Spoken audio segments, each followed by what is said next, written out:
kid who swings a golf club like a dream. I'd like to try to qualify him for the U.S. Amateurs. Coming to Apple TV+. What's your name? I'm not into older guys, but I'm flattered. A new comedy series, Stick. I don't want to go on this trip. Your mouth's saying one thing, but those eyes are saying something else. From the home of Ted Lasso. This is your shot at redemption? This is your mulligan? Owen Wilson. This game takes and it takes. The game's finally giving me something back. Stick. You know Arnold Palmer? Iced tea, lemonade, mix it. I'm missing a nap for this. Streaming June 4th on Apple TV+. Whatever the occasion, effortless elegance is right this way.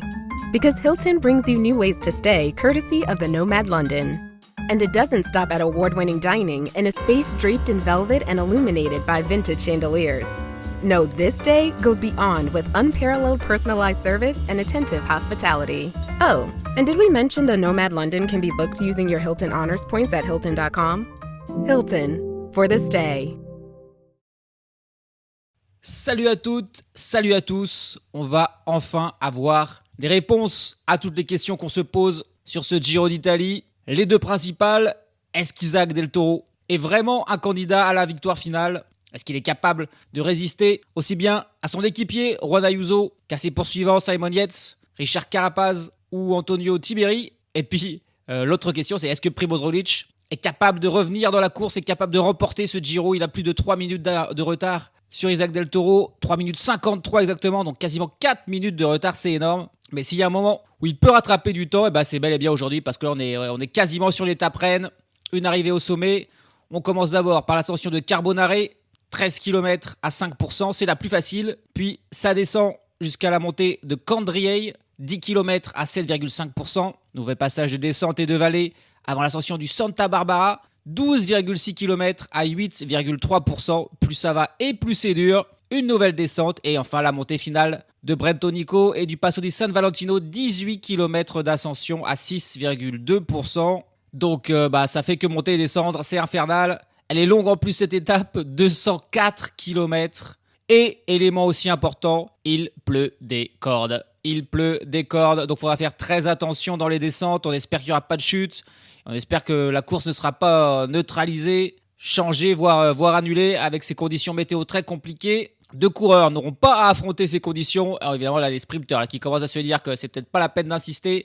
Paul Magnier et Milan Fretin ne prennent pas le départ, mais là, c'est clairement pour des raisons sportives. Il y a quasiment plus de sprint jusqu'à l'arrivée. Et là, aujourd'hui, c'était de la souffrance qui ne s'infligeront pas. Les grimpeurs, eux, par contre, attendez ce jour. Depuis longtemps, malheureusement, il pleut. Il faudra vraiment être très, très résistant aujourd'hui, à la fois face aux conditions, la distance, le dénivelé. Ça va être passionnant. Il risque de se passer encore beaucoup de choses aujourd'hui. Et on verra quel sera le classement général ce soir. Il est possible qu'il soit très différent encore de celui d'aujourd'hui, car les écarts peuvent être très importants sur ce genre d'étape. En plus, avec la pluie, il peut y avoir des défaillances ou des chutes. Donc attention, étape de tous les dangers est très intéressante aujourd'hui. C'est la 16e étape de ce Giro. Chute de Bellocchi, juste devant Armstrong qui est parti dans le terrain. Et attaque de Pierre Roland. Voilà ce que nous disons depuis le début de ce Tour de France. Une chute terrible. Christopher Froome à pied.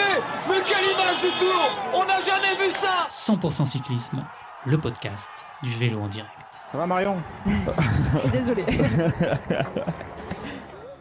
C'est parti pour cette 16e étape. Immédiatement, plein de coureurs qui attaquent. Alors là, par contre, ça va être très difficile de voir qui attaque parce que tout le monde a la veste noire pour se protéger de la pluie. Sincèrement, on reconnaît que les coureurs d'Ineos qui ont une veste rouge. Il me semble que c'est les coureurs de l'Intermarché Venti qui, eux, ont une veste jaune. Sinon, tout le monde est en noir. Mais il est possible de toute façon que ça prenne du temps pour faire l'échappée là. Parce qu'on commence d'abord sur du plat. On commence pas tout de suite par une ascension. On est, on va dire, 50 km de plat avant l'ascension de Carbonare. Allez, un coureur que l'on voit et que l'on reconnaît avec son maillot violet, c'est Mats Pedersen qui tente de prendre l'échappée. Il y a un sprint intermédiaire au bout de 40 km. Il a envie au moins d'y être pour continuer d'augmenter son avance à ce classement. Il prend très au sérieux ce maillot de Cyclamino. Mais ils sont nombreux à avoir tenté de le suivre. Et au final, tout le peloton, il n'a pas réussi à s'isoler. Ça a duré un bon moment. Allez, les coureurs de la Bardiani. Il me semble que là, c'est la Polti Visite Malta aussi, évidemment, qui tente de partir avec un coureur d'Ineos. On reconnaît aussi bien les coureurs de l'IF, là, avec leur casque rose. Un coureur va vouloir aussi se mettre dans l'échappée probablement. La Groupama aussi. Mais pour l'instant, personne qui n'a fait d'écart. Ouh, allez, déjà une première chute là. Qu'est-ce qui s'est passé là? On est toujours sur de nombreuses attaques. C'est Garofoli qui justement essayait pas mal de prendre l'échappée.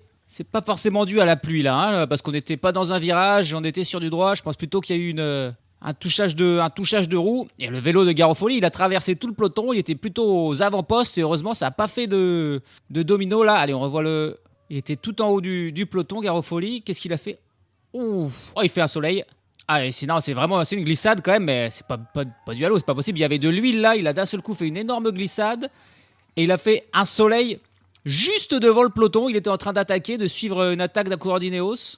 Il a traversé toute la route de gauche à droite devant le peloton qui s'est mis à freiner.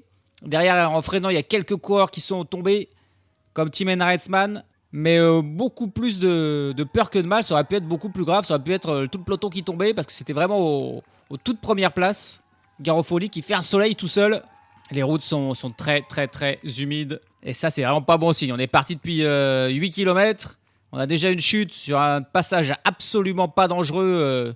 Une grande route toute droite, toute plate. Ça promet pour les petites descentes sinueuses de montagne. Ça promet des problèmes surtout. Pour l'instant, devant, on continue d'attaquer un peu de partout. Mais personne n'a réussi à faire le moindre écart, ni même prendre 5 secondes d'avance sur le peloton pour l'instant. Beaucoup de coureurs intéressés pour prendre l'échappée. Ils se disent aussi qu'autant être devant, autant rouler. Ça réchauffera. Et plus vite on arrivera, plus vite on pourra se mettre à l'abri de la pluie. Allez, on a notre premier groupe de coureurs sortis. Ils sont 7, je crois bien, 7 ou 8. À 190 km de l'arrivée. On a enfin des coureurs qui ont réussi à sortir. Alors, la question de savoir qui il y a dans cette échappée. J'ai vu un coureur d'Ineos, un coureur de la Movistar, un coureur de l'IF, il me semble. Là, on voit un coureur de l'Intermarché Venti qui vient de sortir du peloton, qui se dit que c'est peut-être la bonne qui est en train de partir et qui veut faire le jump avant que les hommes de tête ne soient trop loin. Pour l'instant, Gianmarco Garofoli et Tim Henrichsman sont rentrés dans le peloton suite à la chute. Garofoli qui s'est pas fait mal, alors qu'il a fait pourtant un beau 360. Alors dans cette échappée, on a Rémi Rochas pour la Groupama FDJ, on a Joseph Cerny pour la Soudal Quick-Step, on a Wout van Aert qui est là aussi pour la Visma Lease Bike, Joshua Tarling pour l'Ineos Grenadier, Darren Rafferty pour l'IF, et Xavier Miguel Asparen pour la Q36.5. Donc là, à part Rémi Rochas qui est un tout petit gabarit, un grappeur, les 6 autres, c'est des très très gros rouleurs.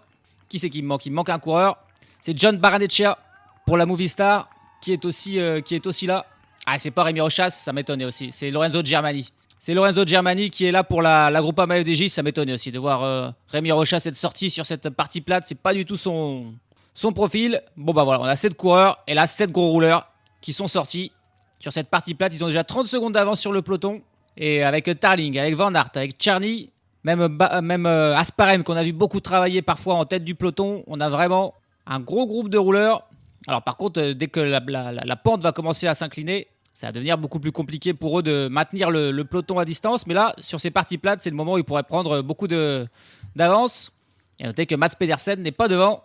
Et si cette échappée continue à s'envoler, il ne pourra pas prendre de points là au premier sprint intermédiaire. Derrière, le coureur de l'Intermarché Venti, non, il n'a pas réussi à sortir, il a été repris. On a donc 7 hommes à l'avant pour l'instant. Il y a d'autres coureurs qui aimeraient bien être devant. Ça continue d'attaquer derrière. On a vu Mats Pedersen justement tenter de ressortir avec un coureur de la Polti Vite Malta. Et elles ne sont pas devant les équipes italiennes, ni la Polti, ni la Bardiani. On a vu Peyo Bilbao aussi tenter d'attaquer avec Mirko Maestri pour la Polti Vite Malta. Un autre coureur de l'IF qui aimerait être devant avec son équipier Darren Rafferty. Allez, c'est reparti. Un autre groupe qui tente de ressortir avec Mats Pedersen. Il y a toujours 30 secondes de retard. Et le peloton qui laisse plus vraiment partir grand monde là. Donc c'est compliqué pour ceux qui retentent de sortir désormais, d'aller devant. D'autant plus que devant, ça roule vite parce que c'est des extraordinaires rouleurs, quasiment les meilleurs du monde, notamment avec Tarling et Van Aert. Oh, attention. Ah, qu'est-ce qui s'est passé là? C'est Josh Tarling qui était dans l'échappée, qui est tout simplement affalé contre une barrière. Dans un rond-point, on revoit le ralenti. Ouais, il perd là. Oh, Josh Tarling. Chute, petite chute, mais grosse conséquence. Il a glissé et sa tête a fini dans la barrière de sécurité. Gros choc. Oh là là, il s'est pas relevé, Josh Tarling. Il n'y a personne qui vient. Elle est où là? Ça y est, enfin des gens qui viennent l'aider là. Une ambulance, des médecins, parce qu'il a pris un gros choc dans la tête. Il a perdu l'adhérence dans un rond-point. Il glissait sur la route, mais ouais, il a fini dans la barrière. Là, c'est protocole commotion. Et ça devrait être l'abandon pour Josh Tarling qui était devant dans l'échappée. Ils allaient vite, c'était un tout petit rond-point, un tout petit virage. Ah, ça commence à faire beaucoup là. Déjà 2 chutes sur des parties non dangereuses. Quand on sera dans les montagnes, ça va devenir très très compliqué. Route humide, il perd l'adhérence dans sa roue arrière. Il se retrouve à faire un aquaplaning. Il glisse sur la roue et il finit dans la barrière de sécurité qui, pour être honnête, il n'y aurait pas eu la barrière de sécurité. Il aurait fini tranquillement dans l'herbe, il ne se serait pas fait mal. Et là, c'est bien la barrière de sécurité qui lui fait très très mal. Mais bon, c'est des barrières de sécurité qui sont faites plutôt pour les voitures que pour les vélos. Mais là, c'est vrai que c'est la barrière qui lui fait mal. Sinon, il n'aurait eu aucun souci. Ils sont plus que 6 devant donc, avec Darren Rafferty, Lorenzo Germani, John Barenexchea, Xavier Mikel Asparen, Joseph Cerny et Wout van Aert. Et c'est pas un petit coureur qu'ils viennent de perdre avec Joshua Terling. Ils ont 50 secondes d'avance sur le peloton, ces 6 hommes de tête. Personne d'autre n'a pour l'instant réussi à sortir derrière, même si ils sont encore nombreux à essayer. Mais attention, vigilance, vigilance, il continue de pleuvoir des cordes. La température, la météo surtout, est absolument horrible. Il n'aura pas de points. Mats Pedersen, au sprint intermédiaire, il a essayé pourtant encore de nombreuses reprises, parce que c'est l'échappée qui arrive au sprint intermédiaire avec 1 minute et 10 secondes d'avance sur un peloton qui continue toujours d'essayer de sortir. C'est pour ça que l'écart est pas si grand. Allez, c'est Wout van Aert qui va passer en tête et prendre les 12 points. Il est assez loin quand même au classement. Chiclamino, c'est pas un danger pour Mats Pedersen, mais il a quand même insisté pour passer en tête. Wout van Aert à ce sprint sans vraiment sprinter, en prenant son relais, mais en restant devant. Ils sont toujours 6 devant donc.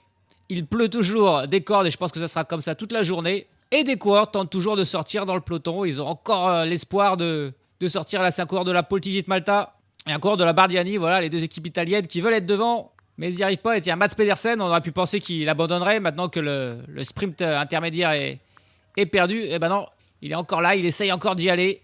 Et tiens, c'est un coureur de la Bora qui tente. Est-ce qu'il tente de sortir avec Mats Pedersen ou est-ce qu'il tente plutôt de l'empêcher de sortir et de gérer pour Primoz Roglic?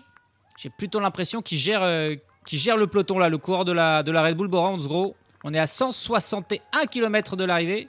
On a une échappée qui semble avoir pris ses distances, mais voilà, la situation n'est pas encore tout à fait figée parce qu'il y a d'autres coureurs qui veulent sortir. Et encore là, un coureur de la Bardiani avec un coureur de la Groupama. Il n'y a qu'1 minute d'écart, donc c'est encore possible au prix d'un bel effort de revenir sur les hommes de tête, même si ça paraît compliqué. La UAE, Team Emirates, qui a pris les choses en main et qui continue de poursuivre les quelques coureurs qui tentent encore de sortir. Ils n'abandonnent pas, notamment la Bardiani, la Poltivit Malta.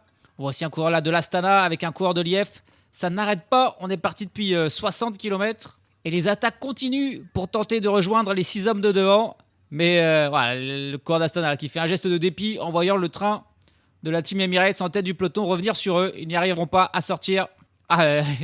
Astana, il fait un geste de la main, je pense que c'était un des Italiens. C'était peut-être Nicola Conci ou Fausto Masnada parce qu'il a vraiment fait le geste de la main en disant « Mais pourquoi vous nous poursuivez? Laissez-nous sortir, on est 4 coureurs tranquilles, on n'est pas des dangers. » Eh ben non, ils sont pas sortis. La Team Emirates est revenue et la calme des choses. On a donc toujours les 6 hommes devant.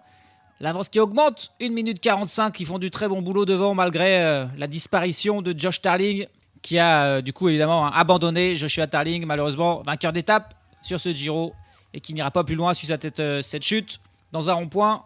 Mais voilà, le peloton ne laisse partir personne d'autre. On aura une échappée a priori seulement de 6 hommes pour l'instant. Mais on a vu plusieurs étapes où une échappée secondaire s'est souvent formée. On est encore bien loin de l'arrivée. On n'est même pas dans la première ascension du jour qui commencera dans 3 km 500. Ah bah finalement, si, il y a un groupe qui vient de sortir. Et c'est un gros groupe que la Team Emirates a décidé finalement de laisser sortir. Mais là, c'est vraiment un groupe important, au moins une quinzaine de coureurs qui est sorti. La Team Emirates en a eu marre de chasser après chaque attaque. Et là, il a laissé partir ce gros groupe de contre. Alors, il faut voir qui y a. Il y a au moins Peyo Bilbao, ça c'est sûr. Est-ce qu'il y a des coureurs d'Angers au classement en général? Je crois pas. Mais il y a vraiment un petit peu toutes les équipes. On a des coureurs de l'Ineos, de la Movistar, de la Cofidis, de la Poltivit Malta, de la Bardiani, de l'Astana, de l'Intermarché, la Picnic Postenel. Il y a vraiment du monde. On va faire le point. Mais là, ils sont sortis et le peloton ne les poursuit pas. Alors là, la course, d'un seul coup, change complètement de physionomie. Parce que là, s'ils reviennent, ils vont certainement revenir sur les 6 de devant. On aura une échappée de plus de 20 hommes. Ça pourrait devenir quelque chose de très intéressant pour la victoire d'étape pour ces échappées. Étonnant que la Team Emirates a finalement décidé de laisser partir ce gros groupe. Ils ne voulaient peut-être pas trop s'épuiser à poursuivre toutes ces échappées. Au final, ils en ont eu marre. À voir ce qui va se passer. Est-ce qu'on aura 2 courses en une avec une course pour la victoire d'étape, une course pour le classement général? Pour l'instant, les écarts ne sont pas encore grands. Il y a 2 minutes 40 entre le peloton et les 6 hommes de tête, tandis que le groupe de contre, lui, a 1 minute et 45 secondes derrière le groupe de tête avec Wout van Aert. Ils sont 18 coureurs à être sortis et le peloton les a clairement... Le peloton s'est arrêté quasiment d'un seul coup en quelques kilomètres. L'écart qui a énormément augmenté entre le peloton et les 6 hommes de tête. Par contre, le groupe de 18, il a bien du mal à revenir sur les 6 hommes de tête. Il y a toujours 1 minute 30. Dans ce groupe, on retrouve Simon Guglielmi pour l'Arkea BNB Hotel, Peyo Bilbao pour la Bahrain Victorieuse, Sylvain Moniquet pour la Cofidis, Tord Goudmestad est là pour la Décathlon AG2R, David Gaudu présent à l'avant pour la Groupama FDJ. Est-ce qu'il va être plus en forme aujourd'hui? David Gaudu, on a Kim Hajduk pour l'Ineos, Simone Petit pour l'Intermarché Venti, Jefferson Cepeda pour la Movistar, Félix Engelhardt pour la Jayco Alula, Guichelem Reise pour la Team Picnic PostNL, Davidé et Mattia Baïs, les 2 coureurs de la Polti Visit Malta, Yanis Voisard pour la Tudor, Luca Covilli et Alessio Martinelli pour la Bardiani. Et puis, comme bien souvent, c'est l'XDX Astana Team qui est là le mieux représenté avec 3 coureurs. Lorenzo Fortunato qui est là pour défendre son maillot de meilleur grimpeur, accompagné de Fausto Masnada et de Christian Scaroni. Aucun coureur dangereux au classement général. Le mieux classé, c'est Fortunato qui est à 48 minutes et 59 secondes de Del Toro. Donc vraiment aucun danger. C'est pour ça aussi qu'on a laissé partir cette échappée. Il n'y a vraiment personne qui peut inquiéter le leader mexicain de la Team Emirates. Et donc voilà, ça va leur prendre un petit temps. Ils vont sûrement revenir quand même sur les 6 de devant qui vont peut-être un petit peu ralentir l'allure pour permettre à ce groupe derrière de revenir. Et on aurait une échappée de 24 hommes qui aura fière allure avec peut-être un Peyo Bilbao qui se présenterait là comme le meilleur grimpeur peut-être et le favori pour l'étape si jamais le peloton laissait vraiment partir très très loin cette échappée. Ce qui semble être le cas parce que là il y a déjà d'un seul coup plus de 5 minutes d'écart entre le peloton et les hommes de tête. Le très bon travail de l'XDX Astana Team et notamment de Fausto Masnada pour permettre au groupe de compte de revenir sur les 6 hommes de tête avant le sommet de Carbonare, ce col de 2e catégorie, pour permettre à Lorenzo Fortunato d'aller chercher les points. La jonction qui se fait maintenant à 1 km du sommet, à 128 km de l'arrivée. Et derrière, on a un peloton qui, j'ai l'impression, limite se désintéresse peut-être de l'étape. On approche des 7 minutes d'écart entre l'échappée qui est désormais donc de 24 coureurs devant, qui ont 6 minutes et 40 secondes d'avance donc sur un peloton mené au petit trot par la Team Emirates. On va probablement attendre peut-être l'avant-dernière ascension et notamment le terrible Santa Barbara. C'est 12 km à 8% pour accélérer, mais là le Carbonare, 13 km à 5%, c'était pas le bon moment pour lancer les hostilités, trop loin de l'arrivée. Et notez que c'était pas, j'ai dit que c'était Tord Goudmestad qui était là pour la Décathlon AG2R, mais non, c'est évidemment le seul coureur de la Décathlon AG2R qu'on a vu depuis ce début de ce Giro. C'est Dries de Bondt qui est là dans cette échappée. Voilà, c'était le seul coureur dont on avait annoncé le mauvais nom. On arrive au sommet, les coureurs d'Astana qui continuent de mener pour permettre à Fortunato d'aller chercher les points au sommet. Est-ce qu'il y a un coureur? On a Sylvain Moniquet qui est là, qui était un petit peu son adversaire de début de Giro pour les points de la montagne. Mais bon, c'était il y a fort longtemps. Depuis, Moniquet, il était relégué bien loin dans ce classement. Il n'a que 22 points Moniquet, quand Fortunato en a 197. Donc bon, problème. Allez, non, il n'y a personne. Il n'y a personne qui est intéressé. Lorenzo Fortunato va pouvoir placer tranquillement en tête, devant même Christian Scaroni, son équipier. Ça fait 18 points de plus pour Fortunato, qui, voilà, désormais, je pense, à moins d'un abandon, ça devrait être tout comme Mats Pedersen pour le maillot de Ciclamino, le maillot de meilleur grimpeur à la fin du Giro pour Fortunato, l'Italien de l'XDX Astana Team. Désormais, attention, c'est la descente, et attention, il pleut toujours, la météo est toujours exécrable, la route est humide, donc là, il faut faire attention, voilà, attention aux chutes. Elle est longue, la descente, là, on en a pour plus de 20 km de descente, et ensuite, il n'y aura pas de passage de plat, on enchaînera directement avec l'ascension de Candriey, 10 km à 7,5%. Oh, attention, là, il y a un coureur qui est... Oh, il y a un coureur de la...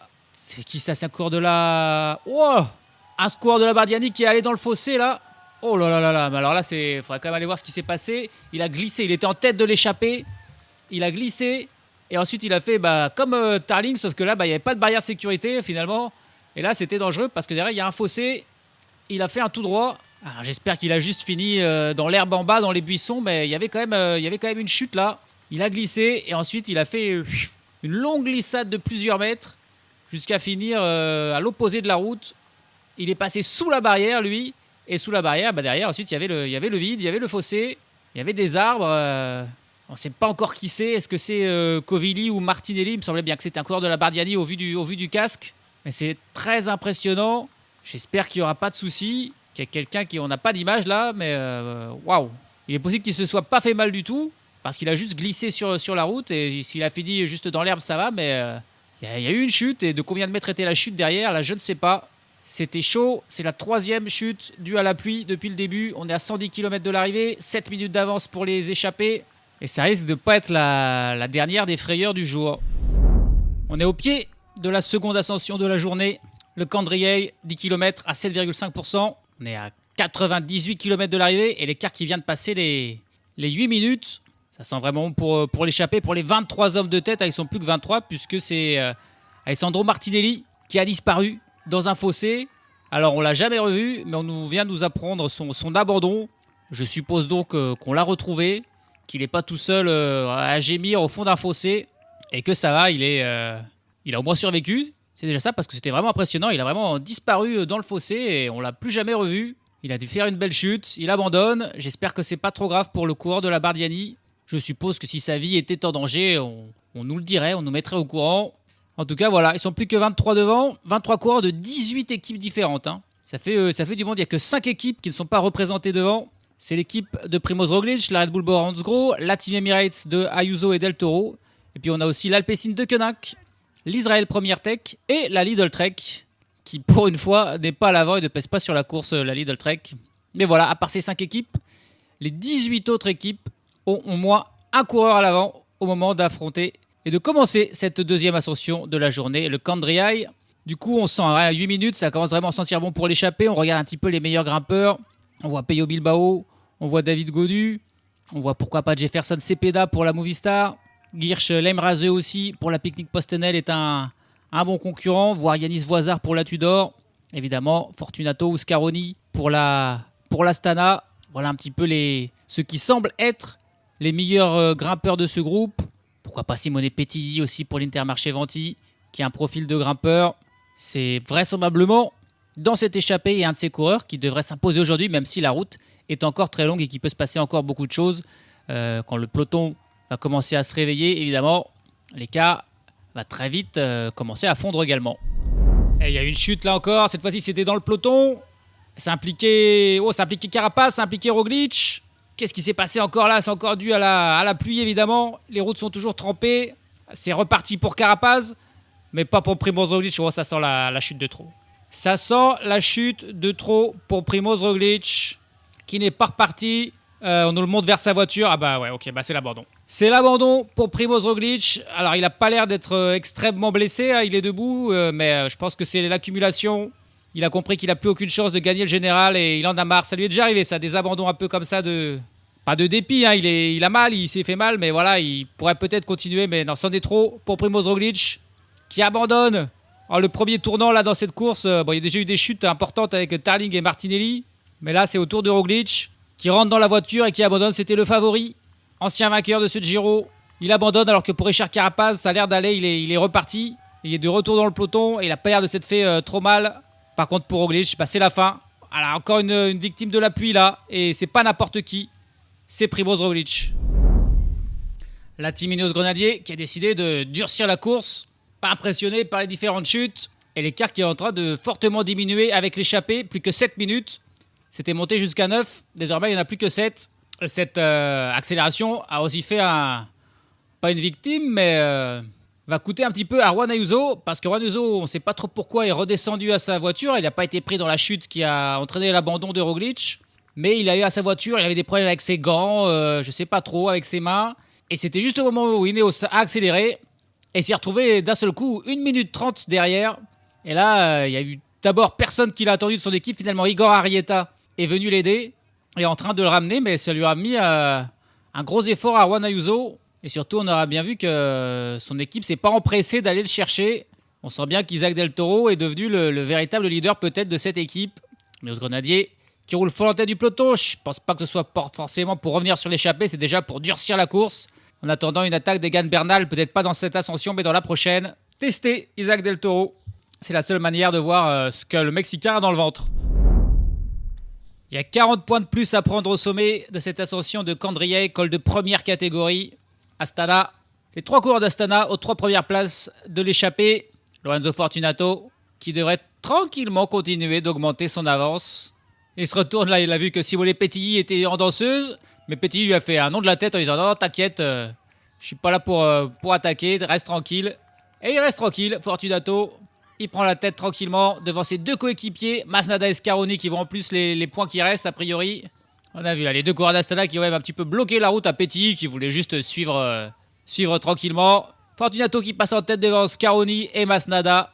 C'est du bon boulot fait par l'XDX Astana Team quand même. Hein, là pour Fortunato, j'ai l'impression qu'ils sont encore tous les 23 ensemble. Hein. Il n'y a pas eu de coureur lâché dans cette échappée. Ils ont bien couru. Ils ont 6 minutes tout pile d'avance sur le peloton, qui est toujours mené désormais par la team Ineos Grenadier. Désormais, il y a une descente d'une quinzaine de kilomètres. Et puis ensuite, il y a un replat avec le sprint intermédiaire. Et de nouveau une descente d'une dizaine de kilomètres avant d'attaquer l'ascension du Santa Barbara, où les choses devraient se décanter très fortement. Waouh! Un improbable retour du soleil sur cette étape. Ça fait plaisir de voir de la lumière, de plus voir tout ce gris, de plus voir ces gouttes sur l'écran. Et ça rassure aussi après toutes les chutes qu'on a eues, les abandons de Tarling, de Martinelli et surtout de Roglic.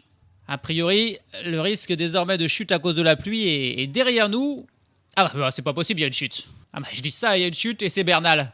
Qu'est-ce qui s'est passé? C'est pas à cause de la pluie, en tout cas ça c'est sûr. Son vélo qui a un problème, il est sur le... C'est pas possible, mais c'est quoi cette étape? Et il remonte finalement sur son même vélo, mais il met du temps à repartir. Allez, ça y est, il repart. Mais alors, qu'est-ce qui s'est passé pour Egan Bernal? On voit pas, on voit que la fin. Il était à terre en tout cas, hein. Il est bel et bien tombé, Egan Bernal. Peut-être en essayant d'enlever sa veste de pluie justement, puisqu'il commençait à faire beau. Il a voulu enlever sa veste de pluie. Et il est peut-être tombé en faisant ça, c'est pas possible. Du coup, c'est à cause du retour du soleil qu'il est tombé, Egan Bernal. Alors que c'était son équipe qui travaillait, du moins qui travaillait dans la montée. Là, dans la descente, ils ont arrêté. D'ailleurs, il y a Mikel Frolich-Honoré, coureur de Lièvre, qui est venu aider la team Ineos juste au sommet et qui a finalement s'est mis à travailler. Sauf que la Ineos a dit non, nous, dans la descente, on ne travaille pas. Et Honoré, il a tellement poussé que il s'est échappé sans le vouloir. Et là, Honoré, il est en train d'attendre que le peloton revienne sur lui. Parce que Ineos s'est complètement calmé dans la descente. Malheureusement, en plus, pour Ineos, désormais, leur leader est derrière. Il va falloir qu'ils aillent le chercher. Parce que Bernal est tombé. Donc après Roglic, après Carapace, il y a tous les adversaires de Del Toro qui tombent. Ayuso n'est pas tombé, mais il a fait un gros effort suite à son changement de gants au pire moment possible. On espère, bon a priori pour Carapace ça a l'air d'aller puisqu'il a envoyé Honoré travailler devant, ça doit dire qu'il se sent bien. On espère que ça ira aussi pour Egan Bernal qui là est tout seul. Ses équipiers sont pas encore redescendus aller le chercher. Finding a new job is stressful. But with Indeed, it doesn't have to be. Just fill out your Indeed profile with your skills, experience, and desired salary. The more you fill out, the better your matches will be. And hearing from hiring managers will be 2 times more likely. Relax. That's your Indeed profile sending opportunities your way. Indeed, the world can work better. Ryan Reynolds here from Mint Mobile. I don't know if you knew this, but anyone can get the same premium wireless for $15 a month plan that I've been enjoying. It's not just for celebrities. So do like I did and have one of your assistants switch you to Mint Mobile today.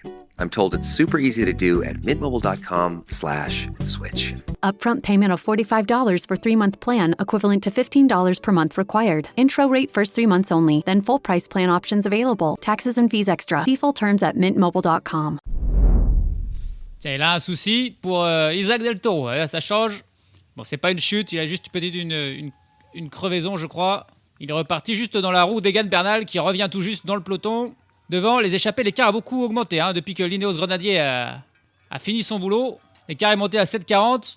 On arrive au second sprint intermédiaire. Et tiens, on va voir un duel entre Dries de Bont et Wout van Aert. Dries de Bont qui s'intéresse toujours à ses points sans qu'on sache toujours exactement pourquoi. Et c'est lui qui passe en tête. Devant Wout van Aert, il a simplement suivi. Il a fait un gros effort, Dries de Bont, pour passer en tente et prendre ses 12 points. Wout van Aert qui est le seul à l'avoir suivi et prend les 8 points derrière. Dries de Bont, je suppose, qui mise tout sur un abandon de Mats Pedersen. Mais même si Mats Pedersen a abandonné, il est encore loin dans ce classement du maillot de Cyclamino. Il est 11e de ce classement. Donc voilà, c'est un gros pari que fait Dries de Bont. Mais il s'y amuse. Et elle est passée en tête. Les échappés donc qui ont largement remonté leur écart depuis que la Team Ineos a arrêté de travailler. C'est le Team Emirates qui a pris la tête du peloton mais qui va à un rythme beaucoup plus lent. C'est parti pour Santa Barbara. 12,7 km à 8,3% de moyenne. Là. C'est donc vraiment extrêmement dur, des passages à plus de 14%. Ça sent quand même bon pour l'échappée. Ils ont de nouveau 9 minutes d'avance sur le peloton. On est à 47 km de l'arrivée. Alors on suppose que la Team Ineos Grenadier va reprendre la tête du peloton et se mettre à rouler très fort dans cette ascension. Mais pour reprendre 9 minutes, il va falloir faire quand même un sacré boulot.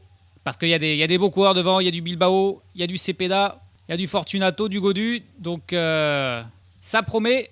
Ils sont encore 23 dans l'échappée, mais là, je pense qu'au sommet de Santa Barbara, on aura nos premiers lâchés parmi ce groupe-là. On voit Dries de Bondt d'ailleurs qui vient de faire un signe à la caméra en disant oh, « Ciao !» Il insiste même pas, Dries de Bondt. Il était là sûrement pour prendre gagner ce sprint intermédiaire, mais là, il va pas insister, Dries de Bondt, terminé. Il est le premier à lâcher dans cette échappée dès les premières pentes de l'ascension de Santa Barbara. Ah là, et ça lâche. Ça lâche d'entrée aussi pour David Gaudu. Toujours pas du tout de retour. Il n'est plus du tout le coureur qu'il était. Et il est lâché là dès les premières pentes aussi. Alors que devant Lorenzo Fortunato qui met une attaque. C'est Germani, l'autre coureur de la Groupama FDJ qu'on attendait beaucoup moins. Mais c'est lui qui saute le premier dans la roue de Fortunato. Peyo Bilbao qui suit. C'est dur derrière pour d'autres coureurs. Pour David Ebaïs. Ça lâche aussi pour Simon Guglielmi. Pour Joseph Cerny. Pour Luca Covilli. Et là, il y a une petite cassure. Il y a 8 coureurs qui ont suivi Fortunato. Derrière, les autres sont un petit peu plus loin. Ça y est, les choses sont vraiment en train de s'ouvrir dans cette course. L'échappée qui continue d'exploser. Cette fois-ci, c'est Guy Schlamreise qui a une accélération. Il est suivi uniquement pour l'instant par Lorenzo Fortunato et Cepeda pour la Movistar. Peyo Bilbao est dans un second temps là, avec Scaroni dans sa roue, avec Yanis Voisard, avec Monique et avec un Barnechea qui s'accroche derrière. Mais les autres sont plus là. Wout van Aert n'est plus là. David Ebaïs, Félix Engelhardt, Simone Petit, Kim Hajduk, Taren Rafferty ne sont plus là, en plus des autres qui ont lâché avant. Xavier Miguel Asparren est aussi en train de lâcher avec Fausto Masnada. Et derrière, dans le peloton, deux équipes ont pris les choses en main, la Team Ineos Grenadier et l'IF Education Easypost, que l'on voit vraiment en force là, l'équipe de Richard Carapaz, qui doit vraiment bien se sentir malgré sa chute. Un peloton immédiatement réduit à 25 hommes. Oh, même pas, non, ils sont 20. Énorme rythme mis par l'IF et j'ai l'impression que Juan Ayuso est en difficulté. Juan Ayuso semble être en difficulté pour la Team Emirates. Il est en dernière position. Il est en train de lâcher quelques places, même quelques mètres. Énorme rythme mis par l'IF qui est en train de lâcher Juan Ayuso.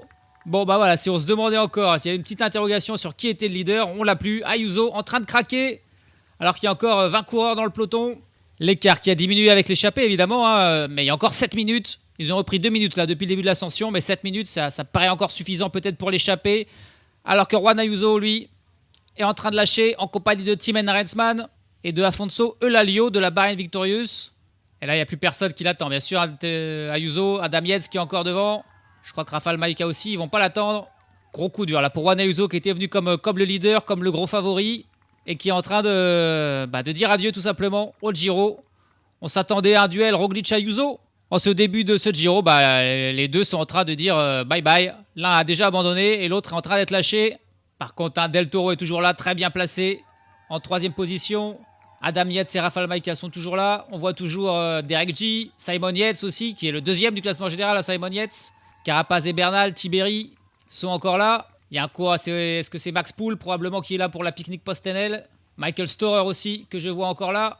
Il y a un coureur de la Movistar aussi, sûrement Rainer Rubio qui s'accroche. Il reste Castroviro encore pour la Team Ineos qui va aller travailler. On attend l'attaque de Carapaz ou de Bernal parce qu'il n'y a plus beaucoup d'équipiers désormais. On a encore Pellizzari qui est là aussi pour la Red Bull Boransgro. Désormais, il a le champ libre, Pellizzari. On voit Lorenz Suisse pour l'Arkea BNB Hotel qui est un des derniers outsiders à s'accrocher. Et c'est à peu près tout dans ce peloton désormais. Allez, la Tudor qui prend la reine parce que Michael Storer, il a encore un équipier. Et Ayuso, pendant ce temps, lui, est abandonné. Personne qui l'attend. Adam Yates ne l'attend pas. Rafał Majka ne l'attend pas. Juan Ayuso seul dans le No Man's Land est en train de perdre. Il est déjà à 40 secondes du maillot rose de son équipier Isaac Del Toro. Et ça lâche aussi pour Egan Bernal. Ça lâche pour Egan Bernal. Devant, il y a Michael Storer qui a attaqué une fois que son équipier Florian Stork a fini son travail. Et là, on s'y attendait pas. Max Poole a été le seul à sauter dans la roue de Michael Storer. Derrière, il n'y a pas eu de panique. Et là, c'est Simon Yates qui est en tête du groupe des favoris, qui est en train de revenir sur le duo Poole-Storer. Mais Egan Bernal est en train de lâcher. et la Team Ineos qui a beaucoup travaillé et peut-être un peu trop. Est-ce qu'il s'est aussi fait un petit peu mal sur sa chute tout à l'heure, Egan Bernal? Et du coup, on n'a plus que 12 coureurs désormais dans le groupe des favoris avec le leader Isaac Del Toro. Il a encore Rafał Majka et Adam Yates avec lui. On a encore Simon Yates, Einer Rubio, Derek G, Richard Carapaz, le duo Caruso et Tiberi pour la Bahrain Victorious et Giulio Pellizzari. Et c'est tout, ils sont 10. Ils reviennent sur les deux devant que sont Poul et Storer. Mais Egan Bernal, lui, est distancé. Il s'en passe des choses, devant. Les échappés aussi qui sont en train de s'étriper. Ils sont plus que 6 devant. 7 avec Yanis Voisard, avec Bilbao, avec Fortunato, avec Guy Slemreise, avec Christian Scaroni et Sylvain Moniquet. Voilà les 7 coureurs qui sont encore en tête dans cette échappée et qui ont 5 minutes et 35 d'avance sur le groupe du maillot rose d'Isaac Del Toro. Et les autres leaders encore là, mais déjà 2 victimes, Egan Bernal et encore bien plus loin, Juan Ayuso. Et Egan Bernal qui a fait, je sais pas ce qui lui est arrivé, mais il est en train de revenir. Il est en train de revenir sur le groupe du maillot rose mené par Rafał Majka et Adam Yates. Voilà, Bernal qui fait la jonction. Il a lâché un moment dans les pourcentages très durs suite à l'attaque de Michael Storer et de Max Poole qui sont toujours devant. Finalement, ils n'ont pas été repris. Désormais, la Team Emirates qui fait un rythme un peu plus facile et ça a permis à Egan Bernal de rentrer sur ce groupe-là. Alors, bon, ça augure rien de bon pour la dernière ascension, mais au moins, il est encore en vie. Egan Bernal, il s'accroche. Ils sont donc 11 désormais dans ce groupe des favoris avec Pellizzari, Tiberi, Caruso, Carapaz, Bernal, G, Rubio, Yates, Del Toro, Majka et Yates. Ils sont juste à l'instant en train de rattraper un David Gaudu. Encore une fois, un petit peu hors du coup. Une vingtaine de secondes devant ce groupe-là. On a toujours Max Poole et Michael Storer qui ont décidé de partir de loin. On verra si ça paiera pour eux pour gagner des places au classement général. Et puis l'échappée est à 5 minutes devant le groupe de Del Toro, avec toujours les 7 mêmes. Ils sont à 1 km 500 du sommet. On suppose que Lorenzo Fortunato est encore parti pour gagner 40 points de plus. Et allez, le sommet et Lorenzo Fortunato qui prend encore 40 points avec Scaroni derrière lui. Et c'est marrant, c'est que Scaroni désormais, à force d'amener Fortunato vers les sprints de la montagne et puis de laisser partir et de passer en deuxième place pour éviter que les autres en prennent trop, bah désormais Christian Scaroni est tout simplement deuxième de ce classement de la montagne. Donc même si jamais par malchance Fortunato venait à abandonner, le maillot bleu resterait sur les épaules d'un coureur de la XDX Astana Team, puisque c'est Scaroni qui est désormais deuxième de ce classement. Bien loin certes de Fortunato, mais tout de même, ils ont vraiment fait un énorme objectif et ils le font à merveille. Ça y est, les 7 hommes de tête vont basculer. Désormais, c'est une descente rapide, environ 10 km de descente. Puis il y aura 3 km environ de plat avant l'ascension finale du Passo di San Valentino, 18 km à 6,2%. Les échappés ont 4 minutes 30 d'avance sur le groupe Isaac Del Toro. Ce groupe Isaac Del Toro qui lui est toujours à une quinzaine de secondes derrière le duo Max Poole, Michael Storer. Yanis Voisard s'est échappé dans la descente et du coup, il est le premier homme à attaquer l'ascension finale. Le Passo di San Valentino, 18,1 km à 6,2% de moyenne. Mais il y a parfois des petites redescentes. Il y a 2 redescentes au milieu de l'ascension. Donc en vrai, le pourcentage des pentes sont en général plus élevés. Et il a fait un bon écart. Il a 26 secondes d'avance sur les 6 hommes qui sont derrière lui. Les 6 rescapés de l'échappée. Peyo Bilbao, Sylvain Moniquet, Jefferson Alvaro Cepeda, Guiche, Lemreise, Lorenzo Fortunato et Christian Scaroni. Le peloton, lui, est à 4 minutes 44 derrière. Un peloton qui s'est renforcé en récupérant quelques coureurs de l'échappée et notamment des équipiers pour Egan Bernal avec Kim Hajduk, pour Einer Rubio avec John Barrenechea et pour Simon Yates avec Wout van Aert qui font partie désormais de ce groupe du maillot rose qui est toujours mené par la Team Emirates. Mais la Team Emirates qui va à un train assez tranquille. Je pense que l'étape va être pour un des coureurs de l'échappée. Pour la Team Emirates, le but c'est simplement d'essayer d'éviter des attaques des autres coureurs, protéger Isaac Del Toro au maximum. Isaac Del Toro qui a l'air vraiment tranquille pour l'instant. Alors qu'on n'a plus de nouvelles de Juan Ayuso, il est loin, très loin. Scaroni qui commence à s'inquiéter un petit peu de l'écart pris par Yanis Voisard qui accélère. Bilbao est en difficulté. Cepeda peut le suivre. Fortunato, son équipier aussi. Lemreise, c'est un peu plus compliqué. Par contre, Bilbao et Moniquet, eux, sont tous les deux en train de lâcher. Ça ne sera pas encore aujourd'hui pour Peyo Bilbao. On pensait pourtant qu'il était le grand favori là, au sein de cette échappée, dès le début de l'étape. Même on s'était dit que ça pouvait être pour lui, mais là il est en train de craquer suite à cette attaque de Scaroni. On a donc un trio Scaroni-Fortunato avec encore 2 coureurs de l'XDI Astana Team, incroyable, accompagné de Jefferson Cepeda à la poursuite de Yanis Voisard qui est 30 secondes devant, Gershleim Reise qui est juste derrière le trio Fortunato, Cepeda, Scaroni. Il va peut-être réussir à revenir. Par contre, Monique et Bilbao, là, ils ont explosé. Et à mon avis, ils ne reviendront pas. Yanis Voisard qui est repris par le trio Scaroni, Fortunato, Cepeda. C'est-à-dire qu'il va avoir du mal probablement à suivre ensuite les 3 autres. Il est possible que la victoire se joue là, entre ces 3 hommes désormais. Parce que Gershleim Reise a définitivement lâché. Et derrière, dans le groupe des favoris, qui est 4 minutes 13 plus loin, c'est Wout van Aert qui fait le rythme et qui travaille pour Simon Yates. Simon Yates qui est clairement de tous les favoris, les leaders du classement général, le plus discret, celui qu'on a le moins vu depuis le début. Et pourtant, il est là en 2e place. Et il est très certainement l'adversaire peut-être le plus sérieux pour Isaac Del Toro. Maintenant que Ayuso et Roglic sont hors course, Yates doit se dire qu'il y a une énorme opportunité, peut-être la chance de sa carrière à saisir. Et c'est ce qu'il fait en faisant travailler désormais Wout van Aert dans ce groupe des favoris.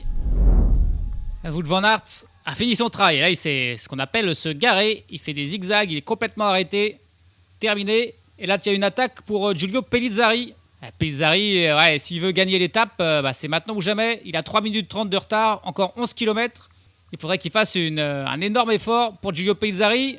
Alors que devant, c'est Christian Scaroni qui met son attaque. Et là, le pauvre Cepeda, bien sûr, il est pris entre 2 coureurs de l'XDI Astana Team. Il n'a pas vraiment suivi, là. Il y va au train. Et Christian Scaroni, qui est bien parti, là, qui s'est envolé. Cepeda ne peut pas suivre. Fortunato, lui, reste dans la roue de Cepeda. Scaroni a tellement travaillé pour lui, pour le maillot de la montagne. Aujourd'hui, c'est lui qui travaillait dans cette finale pour la victoire d'étape. Est-ce que l'XDI Astana Team va avoir enfin sa victoire? Il le mériterait. Et puis aussi, si Scaroni s'impose, ce serait la première victoire d'un Italien sur ce Giro. Cepeda l'envoie au moment de l'attaque. Il était en train de discuter avec Fortunato, justement. Et hop, il y a Scaroni qui a attaqué à ce moment-là. Il a fait un geste de la tête, genre, ah non, les gars, sérieusement, vous m'attaquez au moment où je discute. C'est juste avant le sprint Red Bull, là, d'ailleurs. Assez anecdotique. C'est Scaroni qui va prendre les 6 secondes et passer en tête. Allez, mais Cepeda, il n'a pas abdiqué. Il a décidé d'y aller à son rythme. Le problème, bien sûr, c'est qu'il a Fortunato dans sa roue. Oh, et Fortunato qui se permet même d'attaquer Jefferson, Alvaro, Cepeda. Et Cepeda qui ne peut pas suivre. Non, ils l'ont eu.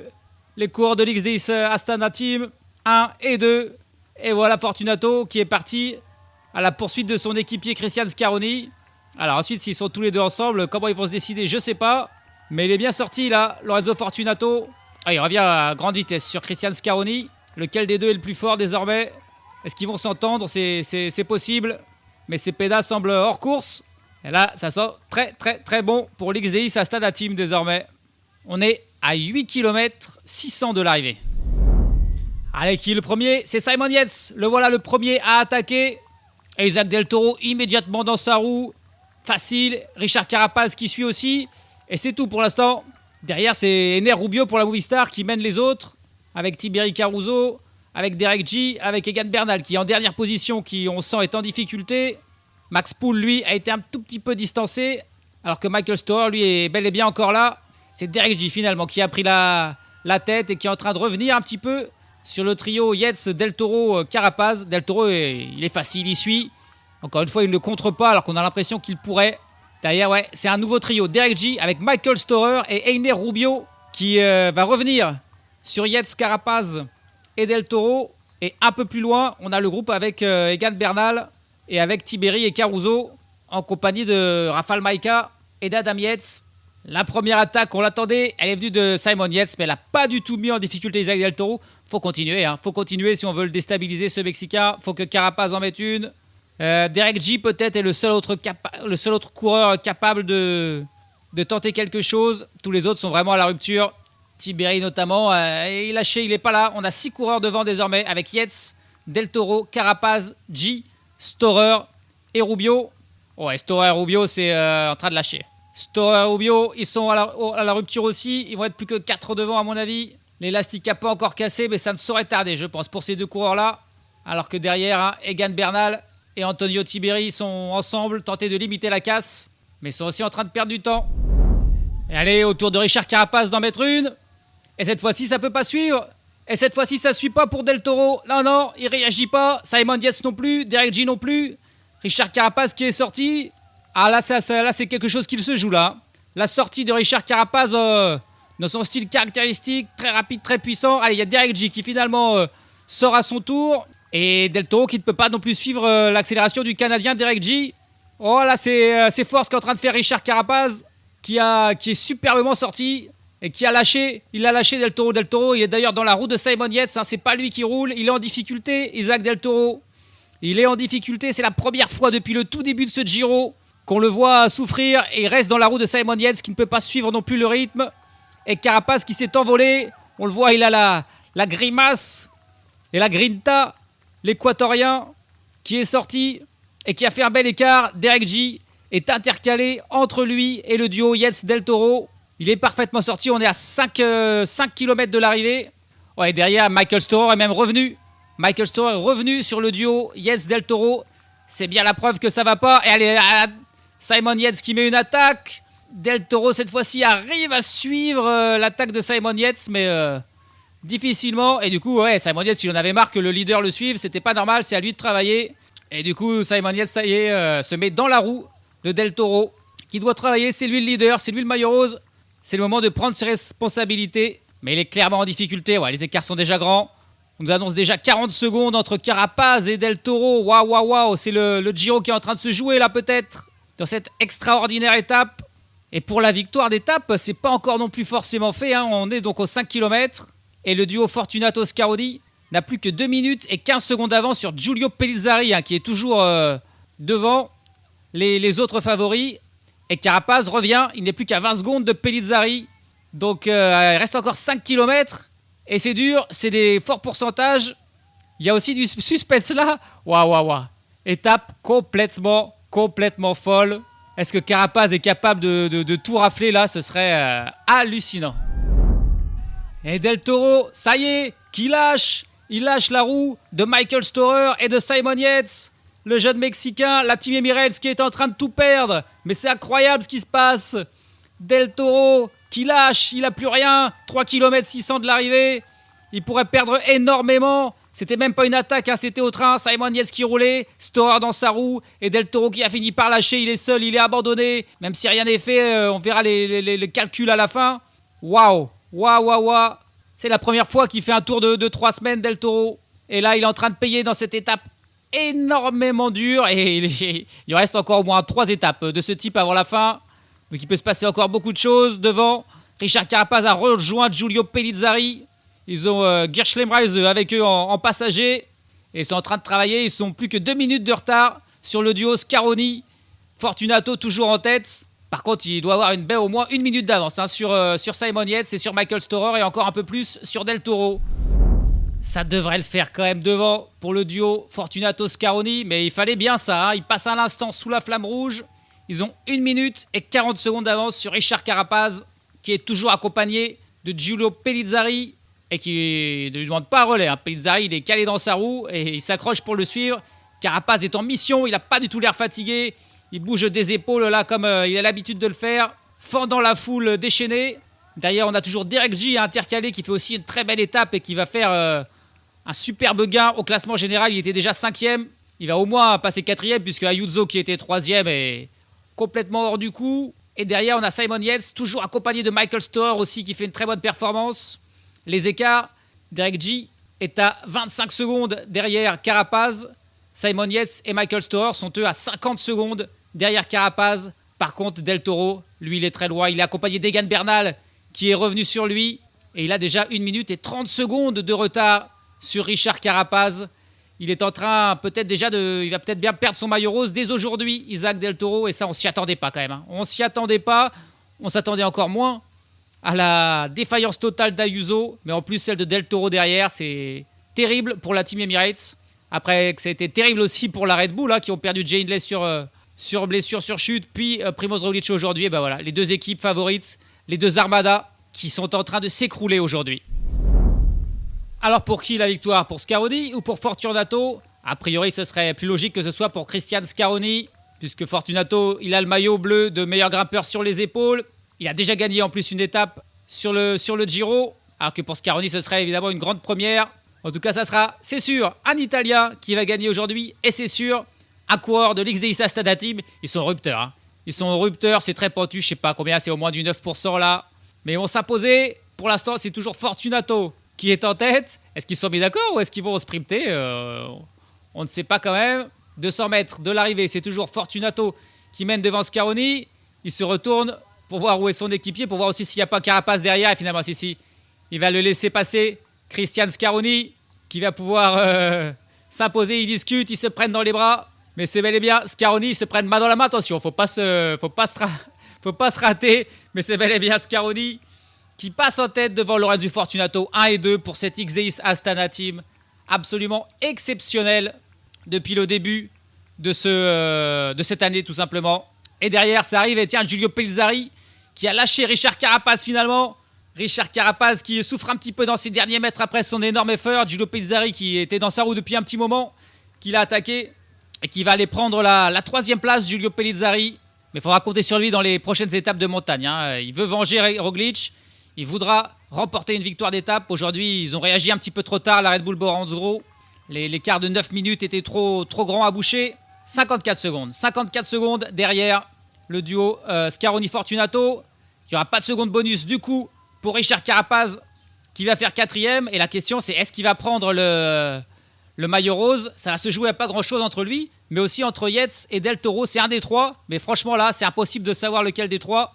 Derek G qui arrive, ouais, superbe, hein, il va pas perdre beaucoup de temps au final sur Carapaz, Derek G, et qui va faire 5e. Et il faudra compter sur lui aussi pour le reste de ce Giro. Désormais, on attend Yates, on attend Del Toro, et on sort les calculettes pour savoir qui sera le maillot rose demain sur ce Giro. Autour de Cepeda d'arriver, reste de l'échappée, qui finalement craque. Et voici Michael Storer et Simon Yates qui arrivent. Ça finit à 1,52, 5 secondes. Il devrait y avoir 5 secondes d'écart entre Carapaz et Yates a priori. Et Del Toro, lui, qui est tout seul, il a peut-être réussi à redistancer Egan Bernal finalement. Et ben non, c'est le contraire. C'est Egan Bernal qui arrive là, accompagné de Antonio Tiberi. Et il a été lâché par Egan Bernal dans le final. Oh là là là là. Ça va jouer à pas grand-chose là. Del Toro qui donne tout ce qu'il a. Il finit à 2,46 du vainqueur. Il avait 2 minutes et 7 secondes d'avance sur Richard Carapaz. Donc il sera devant. Ouais, je pense qu'il sera quand même devant. Parce qu'il avait beaucoup d'avance. Et il devrait être aussi encore un petit peu devant Simon Yates. Fouh, mais ça va se resserrer terriblement. Allez, on va compter tout ça. À 27 ans, Christian Scaroni remporte la 6e victoire de sa carrière et la première au niveau World Tour. Et quoi de mieux pour ça qu'une étape sur son tour à domicile en Italie pour l'Italien Christian Scaroni qui remporte donc cette étape. Au terme d'une échappée victorieuse, il devance son collègue et compatriote Lorenzo Fortunato. Ils sont arrivés main dans la main, les deux coureurs de l'XDX Astana Team. Et puis c'est un triplé italien, hein, puisque Giulio Pellizzari, qui termine à 55 secondes, complète le podium devant Richard Carapaz, qui termine à 1,10, suivent Derek G, Jefferson Alvaro Cepeda, Michael Storer et Simon Yates.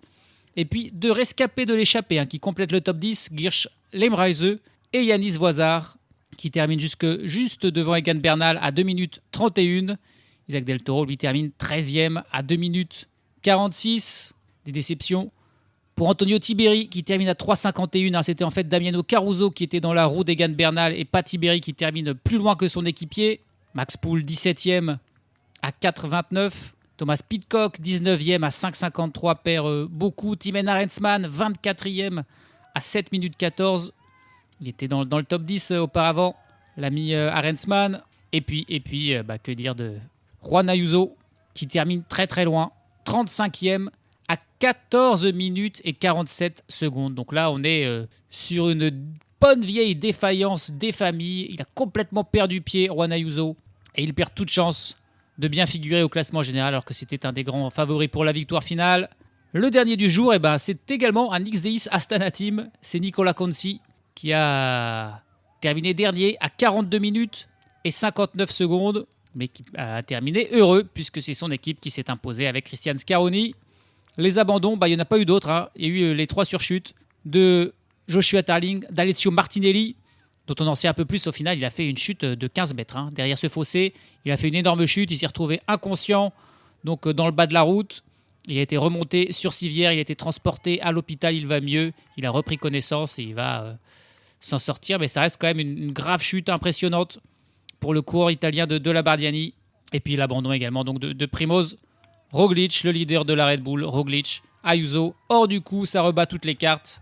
Les deux grands favoris ne gagneront pas. Et qui gagnera ? Eh bien là, franchement, bien malin qui peut le dire, parce que tout s'est resserré au classement général. Isaac Del Toro est toujours leader, mais il n'a plus que 26 secondes d'avance sur Simon Yates et 31 sur un Richard Carapaz qui semble en feu. Donc là, vraiment, tout est possible entre ces trois-là. Derrière, c'est Derek J qui est désormais 4e à 1,31. Et puis Damiano Caruso qui, sans faire de bruit, est désormais 5e à 2 minutes 40. Devant Egan Bernal, Michael Storer qui fait la bonne affaire et qui passe de la 12e à la 7e place. Antonio Tiberi est désormais 8e. Et puis Giulio Pellizzari, autre bonne affaire, il passe de la 18e à la 9e place. Et devance Adam Yates qui rentre lui aussi dans le top 10.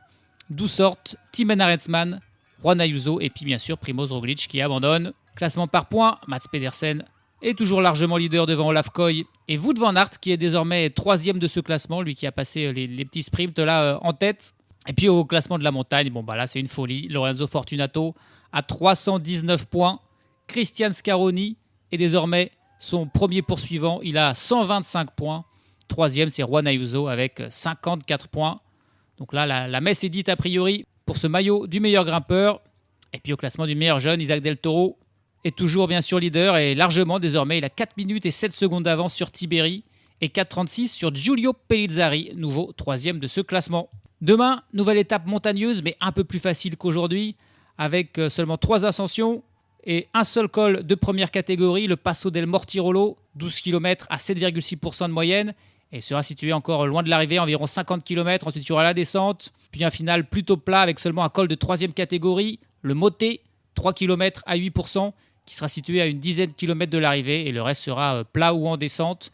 Donc a priori, ça ne sera pas demain qu'on pourra faire des grosses différences pour les coureurs du classement général.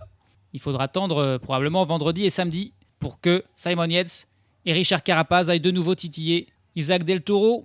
Après cette étape incroyable, voilà, vraiment là c'était du cyclisme total. On a eu un départ sous la pluie, des chutes très impressionnantes, notamment celle de Tarling qui a fini la tête dans la barrière et de Martinelli qui lui a tout simplement disparu, était englouti par le fossé. L'abandon du grand favori Primoz Roglic, la défaillance de l'autre grand favori Juan Ayuso, la petite défaillance, la première fracture dans l'armure d'Isaac Del Toro qui a perdu beaucoup de temps sur ses premiers poursuivants, un Richard Carapaz de feu, une échappée qui va au bout avec une équipe Astana incroyable. Bref, c'était une étape mythique, dantesque.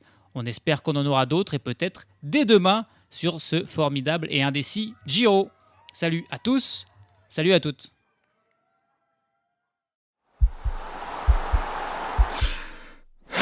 This podcast is part of the Sports Social Podcast Network.